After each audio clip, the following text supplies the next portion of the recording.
नमस्कार, बुलेटिन में आपका बहुत बहुत स्वागत है। मैं हूं आपके साथ दीपिका ओझा। चलिए शुरुआत करते हैं खबरों की। खेल और युवा कल्याण मंत्री रेखा आर्य ने विधानसभा में विभागीय अधिकारियों और प्रांतीय रक्षक दल के पदाधिकारी के साथ पीआरडी एक्ट नियमावली पीआरडी जवानों के संबंधित पूर्व में हुई बैठकों के बिंदुओं पर समीक्षा बैठक की। बैठक में विभाग में हुए कार्यों की प्रगति रिपोर्ट पर भी चर्चा की गई। इस दौरान अधिकारियों द्वारा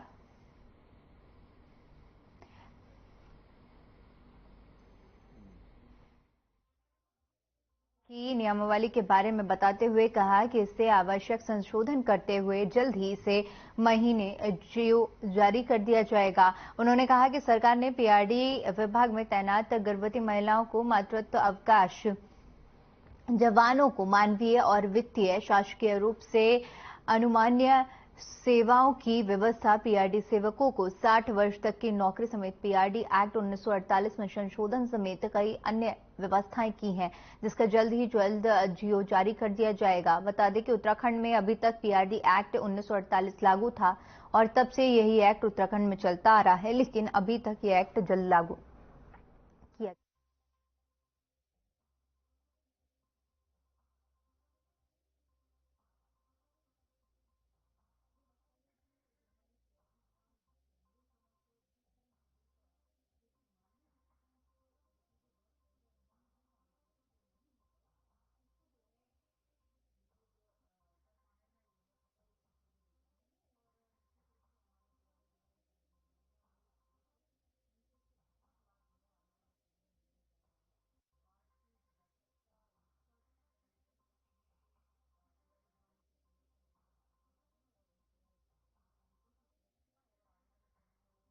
पर बने रहें, इसको लेकर जो है वो भी काफी हद तक आश्वस्त है। वैसे सरकार थी ना वहाँ पे बीजेपी की, और उनकी जहाँ से आती हैं, मुझे लगता है कि जो हमारे पीआरडी जवान बहुत लंबे समय से बहुत सारी चीजों का, जो कि मानवीय दृष्टिकोण से वो चीजें बहुत पहले अनुमन्य हो जानी चाहिए थी, जो नहीं हो पाई, उसको जो है हम लोग कर पाने में जो है सफल होते हुए दिख रहे हैं। और निश्चित रूप से हमारे पीआरडी जवान, चाहे वो महिला हो पुरुष हो, उनको इससे बहुत लाभ जो है आने वाले समय में मिलने जा रहा है।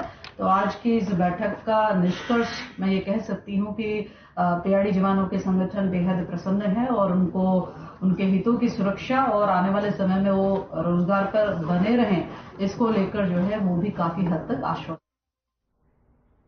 भारत में कुपोषण की समस्या को दूर करने के लिए प्रधानमंत्री नरेंद्र मोदी के ड्रीम प्रोजेक्ट पर विपक्ष पार्टी कांग्रेस ने कांग्रेस कार्यालय देहरादून में प्रेस वार्ता कर कई सवाल उठाए।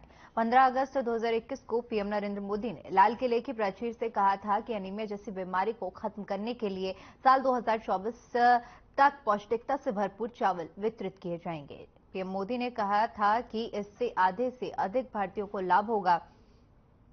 अब रिपोर्ट यह सामने आ रही है कि वह जल्दबाजी में किया गया ऐलान था, क्योंकि प्रधानमंत्री ने जिस चावल के बारे में कहा था वह स्वास्थ्य के लिए ठीक नहीं है।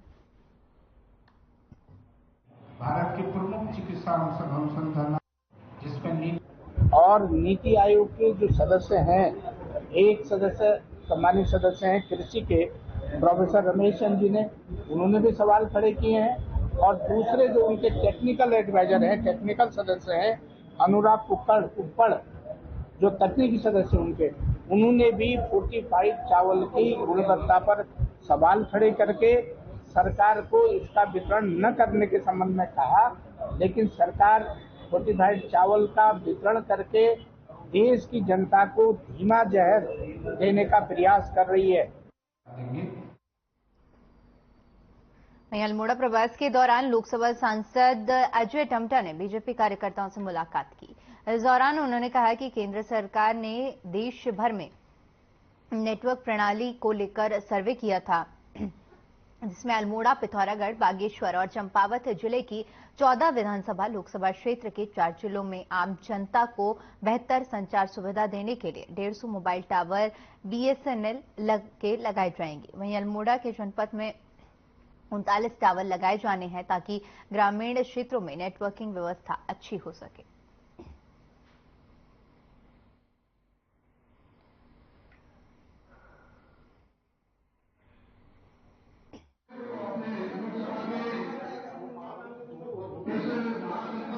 अभी हमने एक बहुत अच्छा है कि बीएसएनएल को बहुत चूंकि हमारे सारे कार्य जो हैं वो लगभग ऑनलाइन हो रहे हैं और ऑनलाइन होने की वजह से बहुत सारी दिक्कतें हमको हो रही थी, इसलिए हमने पूरे भारत में सर्वेक्षण कराया था और खासतौर पर मेरी लोकसभा क्षेत्र एक तो बहुत फैली हुई है, बहुत बड़ी है और 14 विधानसभाएं हैं और पूरा पहाड़ी क्षेत्र है। इसके लिए हमने पूरा सर्वे किया था और इस सर्वे के अनुसार अभी खाली मैं अल्मोड़ा जिले की बता रहा हूँ, वैसे तो 150 से ऊपर टावर है। अल्मोड़ा जिले में हमारे 39 नए टावर लगने हैं बीएसएनएल के। बीजेपी नेता और पूर्व विधायक कुंवर प्रणव सिंह चैंपियन और खानपुर के विधायक उमेश कुमार के बीच जुबानी जंग अब कुश्ती के अखाड़े तक पहुंच चुकी है। पूर्व विधायक और वर्तमान विधायक के बीच यह जंग सोशल मीडिया में खासी चर्चाओं में है। उनका आपसी द्वंद्व अब बीजेपी के प्रदेश अध्यक्ष तक भी पहुंच चुका है, जिसको लेकर उन्होंने कहा कि किसी को भी किसी के निजी जीवन पर टिप्पणी करना नहीं चाहिए। उन्होंने कहा कि चुनाव में हार जीत होती रहती है, लेकिन जिस तरह से इन दोनों की ओर से एक दूसरे की परतें खोली जा रही हैं, वह स्वस्थ लोकतंत्र के लिए बिल्कुल ठीक नहीं है। उन्होंने दोनों से अपील करते हुए कहा कि राजनीतिक जीवन की मर्यादाएं खराब न हो, इसका ध्यान रखा जाना चाहिए।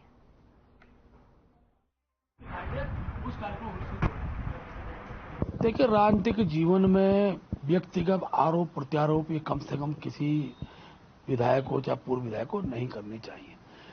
ठीक है, चुनाव है, चुनाव में हार भी होती है, जीत भी होती है, जनता समझती भी है, लेकिन ऐसी दोनों तरफ से परतें खोली जा रही है, ये कम से कम स्वच्छ लोकतंत्र की ठीक नहीं है। और मैं अपनी ओर से उमेश भाई को भी और कुंवर चैंपियन जी से भी मैं आग्रह करूंगा कि राजनीतिक जीवन की मर्यादाएं खराब ना हो, लोकतंत्र की मर्यादा खराब ना हो, इसको समझते हुए वो अपनी बयानबाजी करें। G20 के कार्यक्रम को लेकर त्रिवेणी घाट पर अलग अलग विभाग बिना आपसी सामंजस्य स्थापित करे विकास कार्य करने में जुट गए हैं, जिससे स्थानीय नागरिकों को काफी दिक्कतों का सामना करना पड़ रहा है।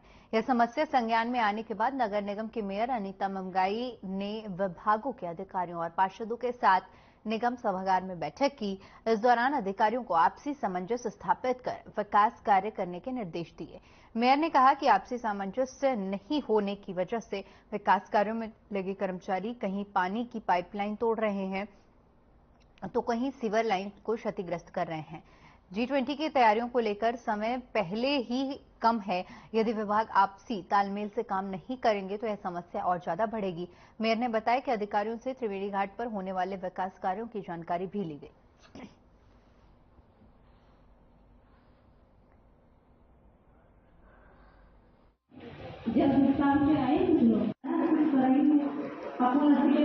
जो लोग भी पूछें उनके संज्ञान में रहना चाहिए कि हमारी क्या क्या तैयारियां हैं और कैसे कैसे हम विदेशी मेहमानों का यहाँ पे स्वागत करेंगे। कुछ समस्याएं आ रही थी जो कि हमारे क्योंकि समय बहुत कम मिला है त्रिवेणी घाट पे G20 की तैयारियां करने के लिए। विभाग क्या कर रहे हैं, आपसी तालमेल न होने के कारण यदि बिजली विभाग अपना काम कर रहा है तो दूसरे पानी की लाइन को तोड़ दे रहे हैं। NH वाले अपनी सड़क बना रहे हैं तो शिविर को तोड़ दे रहे हैं। अगर कोई दूसरा विभाग अन्य काम कर रहा है तो पथ प्रकाश की लाइटों को तोड़ दे रहे हैं, क्षतिग्रस्त कर दे रहे हैं। तो सभी को यह निर्देशित किया गया कि विभाग आपस में तालमेल करके आगे अपने अपने विभागों का काम करें। उधर मसूरी माल रोड सुधारीकरण के कार्य में हो रहे विलंब को लेकर पूर्व मुख्यमंत्री हरीश रावत ने पूर्व निर्धारित कार्यक्रम के तहत गांधी चौक पर धरना दिया और बीजेपी सरकार को कटघरे में खड़ा कर कई सवाल भी दागे। गांधी चौक पर गांधी जी की प्रतिमा के नीचे आयोजित धरना प्रदर्शन में कांग्रेस के साथ ही होटल एसोसिएशन, मजदूर संघ के साथ ही स्थानीय लोग मौजूद रहे। पत्रकारों से बातचीत करते हुए पूर्व मुख्यमंत्री हरीश रावत ने कहा कि उनके मुख्यमंत्री काल में उनके द्वारा विभिन्न योजनाएं मसूरी के लिए लाई गई थी, जिन पर अब तक झंडा फहराएगा। आप हर जिले में यात्रा मेरा कर्तव्य है। इतने साल कांग्रेस ने मुझको यहाँ तक पहुँचाया है तो मेरा कर्तव्य है। मैं लोगों के पास जा करके अपनी कागज बांट रहा हूँ और प्रार्थना कर रहा हूँ कि कांग्रेस से जुड़िए। वहीं महिला कांग्रेस कमेटी के प्रदेश अध्यक्ष ज्योति रौतेला के नेतृत्व में महिला कांग्रेस द्वारा वन अंतरित प्रकरण पर अंकिता हत्याकांड दोषियों के खिलाफ सीबीआई जांच की मांग और बीजेपी सांसद बृजभूषण शरण सिंह की गिरफ्तारी की जा रही जांच में तेजी लाते हुए महिला पहलवानों को न्याय दिलाने की मांग की गई। इस दौरान आक्रोशित कांग्रेसी महिला कार्यकर्ताओं ने कलेक्ट्रेट कार्यालय के दरवाजे पर जमकर प्रदर्शन किया। न्याय दिलाने को लेकर जमकर नारेबाजी की। कांग्रेस कार्यकर्ताओं ने इस दौरान राष्ट्रपति को ज्ञापन भेजकर मांगों को जल्द पूरा करने की भी मांग की। इस मौके पर महिला कांग्रेस की जिलाध्यक्ष नीलम रावत, जिलाध्यक्ष विनोद नेगी समेत महिला कार्यकर्ताएं भी मौजूद रहीं।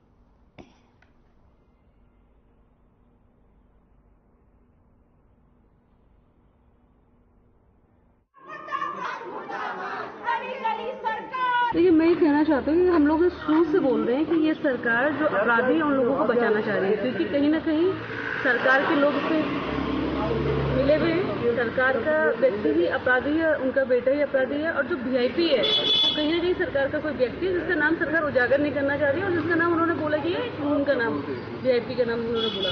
हमारा सरकार से शुरू दिन से सवाल रहा है कि ऐसा क्या हुआ था कि उन्होंने पहले दिन ही क्राइम स्पॉट पर बुलडोजर चला दिया। आज अंकिता के माता पिता ये बोल रहे हैं कि उनके केस को इन्फ्लुएंस किया जाता है, क्योंकि जो एडवोकेट सरकार ने अंकिता के केस को लड़ने के लिए नियुक्त किया हुआ है वो व्यक्ति आरएसएस का बंदा है।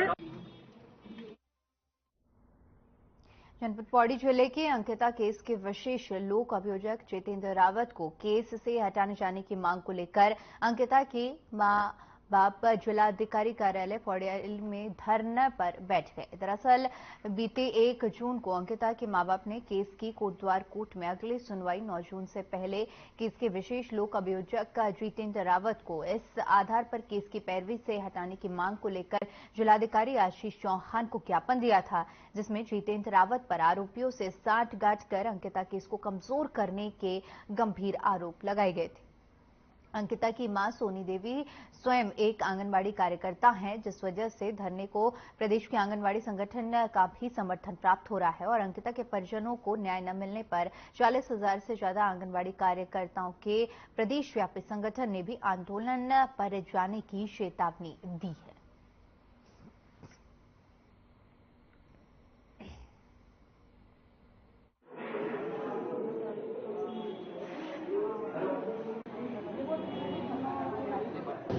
मेरा दुर्भाग्य है, मेरे बेटे के साथ इतना बड़ा अन्याय हुआ, अभी तक हमें न्याय नहीं मिल रहा। हमें दर के ठोकरे खाने पड़ रहे। मेरी तबीयत ठीक भी नहीं है, फिर ऐसे आई। अगर आज हमें न्याय नहीं मिला, हमारे आने वाले बच्चों को कैसे न्याय मिलेगा? कैसे वो अपने घर से बाहर जाएंगे? कैसे वो अपने माँ बापों को संभालेंगे? मैं नहीं चाहती कि जो दर्द मुझे मिला मेरी अन्य बेटियों को मिले। पहले तो सबसे पहले मैं पत्रकार लोगों का धन्यवाद करना चाहता हूँ कि अंकिता केस में जो सरकारी वकील दिया गया था जितेंद्र रावत जी दिए गए थे, तो उनको हमने हमारी 1 जून को एक ज्ञापन सौंपा था डीएम साहब को, जो ज्ञापन डीएम साहब ने एसडीएम मैम को सौंपा था और एसडीएम मैम ने बोर्ड डाल। तो उसके बाद परसों 4 जून को मैंने डीएम साहब से फोन किया, तो डीएम साहब ने कहा कि शासन को भेज दिया है और तुरंत कार्रवाई की जाएगी। और बड़ी मतलब शर्मनाक बात ही कहेंगे, दुखद बात ही कहेंगे कि अभी तक इस बेटी को न्याय नहीं मिल पाया है, और न्याय तो बहुत दूर की बात है। जो जिस मुद्दे के लिए वो आज यहाँ पे आए हुए हैं कि उन्हें अपना एडवोकेट चेंज करना है। एडवोकेट इसलिए किया जाता है कि हमारी बात को पुख्ता से रखे और हमारे पक्ष को मजबूत करे। अब जो एडवोकेट ही हमारे पक्ष को कमजोर करने जा रहा है, तो हम कैसे उस केस को जीत पाएंगे? और सरकार से ये कहना चाहूँगी कि 9 महीने में तो बेबी भी पैदा हो जाता है, अभी तक एक बेटी को न्याय नहीं मिल पा रहा है। बड़ा दुर्भाग्य है इस उत्तराखंड का। सर, क्या मामला रहा होगा, किस तरह समाधान किया जाए सर? एक पूरा प्रतिनिधिमंडल और अंकिता के माता पिता दोनों आज मेरे ऑफिस में आए थे, और उन्होंने एक लेटर कुछ समय पूर्व दिया था, जिसमें उन्होंने हमारे जो सरकारी वकील हैं उनके कॉन्डक्ट को लेकर कुछ शिकायत की थी। उसमें एसडीएम स्तर से एक जांच रिपोर्ट मंगवाई गई और शासन में आवश्यक कार्रवाई है तो प्रेषित की गई। वहीं हरिद्वार में गाड़ियों से स्टंट करना 2 युवकों को भारी पड़ गया। दरअसल देवभूमि मिशन मर्यादा के तहत दोनों युवक की गाड़ियों को सीज कर लिया गया।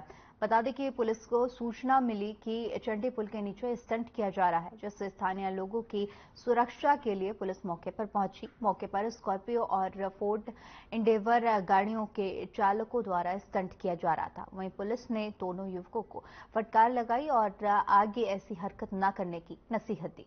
इतना ही नहीं, उनकी दोनों गाड़ी सीज कर ली गई। एसपी क्राइम रेखा यादव ने बताया कि उत्तर प्रदेश के मथुरा निवासी दोनों युवक यहां गंगा स्नान करने आए थे। इस दौरान उन्होंने सोशल मीडिया पर वायरल होने के लिए स्टंट किया।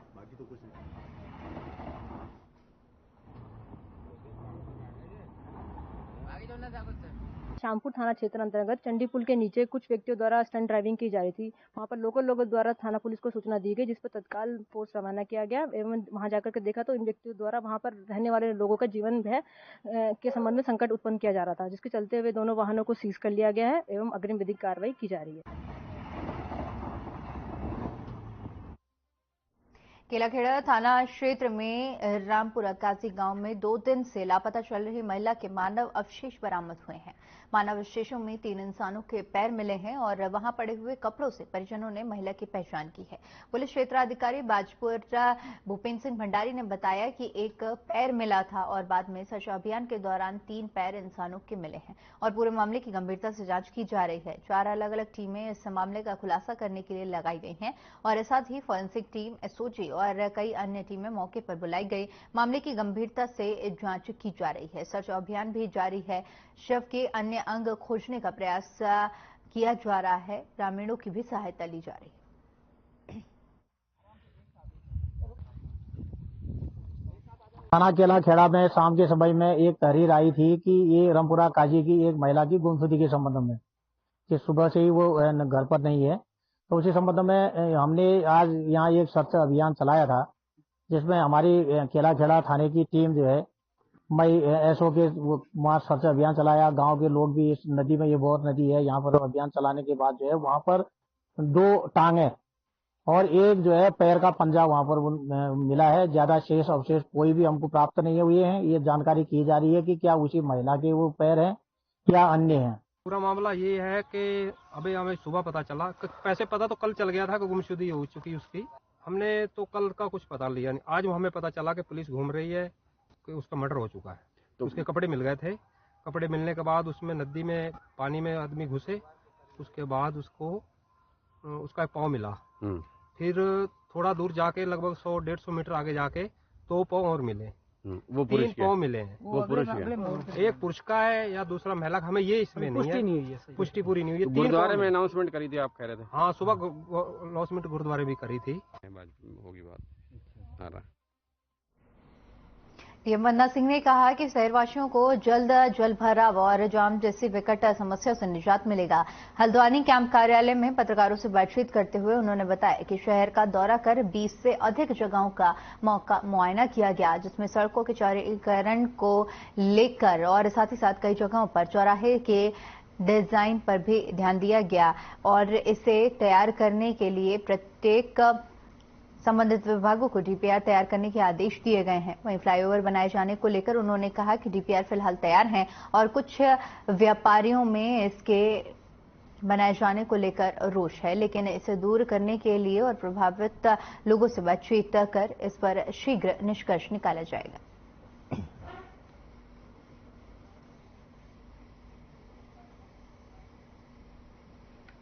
और उसमें जो अन्य विभागों के जो निरीक्षण किया था हल्द्वानी के विभिन्न एरियाज का, उसमें लगभग 20 से 22 पॉइंट्स पर हम लोग गए थे।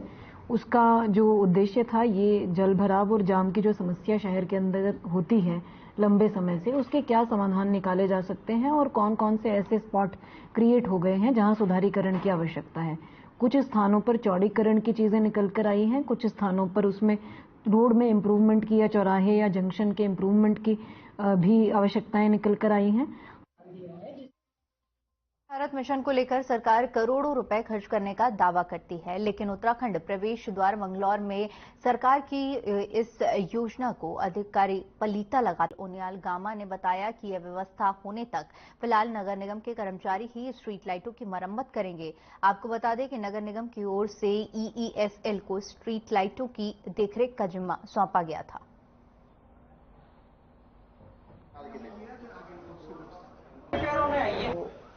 लंबे समय से जो है लाइटें ठीक नहीं कर पा रहे हैं। हर वर्ष जो है बरसात में हजारों की तादाद में लाइटें खराब होती हैं। उससे जनता सफ़र करती है और जो हमारे जनप्रतिनिधि हैं उनको नाराज़गी झेलनी पड़ती है।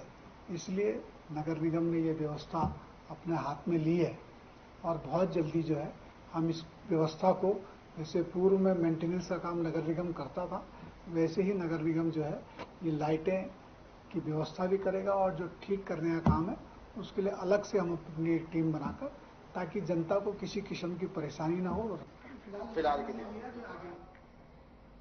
नगर निगम ने सिंचाई विभाग को 28 लाख में ठेका दिया है, लेकिन स्थिति यह है कि अभी तक शहर के अंदर सफाई शुरू नहीं हुई है। मानसून आने में कुछ ही दिन बचे हैं और शहर के नालों की सफाई अभी तक नहीं हुई है। जब हल्की सी बारिश में नाले चौक हो जाते हैं और सड़कों में तालाबों में तब्दील हो जाती हैं, तो बरसात में क्या हाल होगा, इसका अंदाजा लगाया जा सकता है। हालांकि नगर निगम के दावे किए जा रहे हैं कि जल्द ही नालों की सफाई कर दी जाएगी, लेकिन क्या इतने समय में यह काम पूरा हो पाएगा? इस पर महापौर सुनील उनियाल गामा ने बताया कि सिंचाई विभाग को नगर निगम ने 28 लाख धन आवंटित किया है और नगर निगम की यही कोशिश है कि शहर के अंदर नालियों और सड़कों पर पानी जमा न हो। विभाग को जो उनकी नदियां हैं उनको साफ करने के लिए, ताकि बरसात में जो है नदी की वजह से कॉलोनियों में जल भराव ना हो। जो हमारी बस्तियां लगती हैं उसके अगल बगल वहाँ किसी किस्म की दिक्कत ना हो, इसके लिए उनको कुछ धन आवंटित किया है और उनको कहा है कि बरसात से पहले ये सारी नदी नाले साफ हो जाने चाहिए। चलिए फिलहाल के लिए इस बुलेटिन में इतना ही। बाकी तमाम बड़ी खबरों के लिए बने रहिए हमारे साथ। नमस्कार।